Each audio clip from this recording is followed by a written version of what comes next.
নমস্কার বন্ধুরা, আজ দেখাবো স্টিম মোমো আর তার সাথে চাটনি। তো প্রথমে চাটনিটা বানিয়ে নিই। কড়াইতে আমি কয়েকটা গোটা টমেটো, কয়েকটা গোটা রসুন আর শুকনো লঙ্কা দিয়ে একটু ভাপিয়ে নিলাম। এবার এটা ঠান্ডা করে মিক্সিং জারে একটা মিহি পেস্ট এইভাবে আমি বানিয়ে নিয়েছি।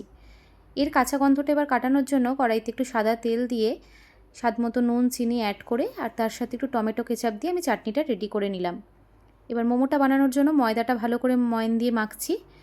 আর পুরটা আমি সকালেই রেডি করে রেখেছিলাম, চিকেনের পুর কিমা ছিল, সেটাকেই একটু black pepper, soya sauce, vinegar, পেঁয়াজ, কাঁচা লঙ্কা দিয়ে আমি পুর রেডি করে নিয়েছি। আর পুরে আমি জুসি ভাবটা আনার জন্য বেশ খানিকটা বাটার অ্যাড করেছি। এবার ছোটো ছোটো লুচির সাইজে এগুলো বেলে নিয়ে এর মধ্যে পুরগুলো অ্যাড করব।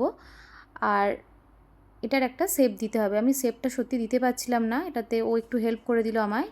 আমার মোমো সবকটা বানানো হয়ে গেছে। স্টিমারে আমি 20 মিনিট মতো স্টিম দিয়ে নিয়েছি। এই যে আমার মোমো কিন্তু একদম রেডি, তার সাথে চাটনি। খুব মোমো খেতে ইচ্ছা করছিল, তাই যেই ভাবনা সেই বানিয়ে ফেললাম। তোমরাও যদি চাও এরকম মোমো বানাতে, তো বাড়িতেই এরকম বানিয়ে ফেলতে পারো। তো আজকের আমার এই ভিডিওটা কেমন লাগলো অবশ্যই লাইক কমেন্ট করে জানিও। তাহলে আজকের মতো টাটা।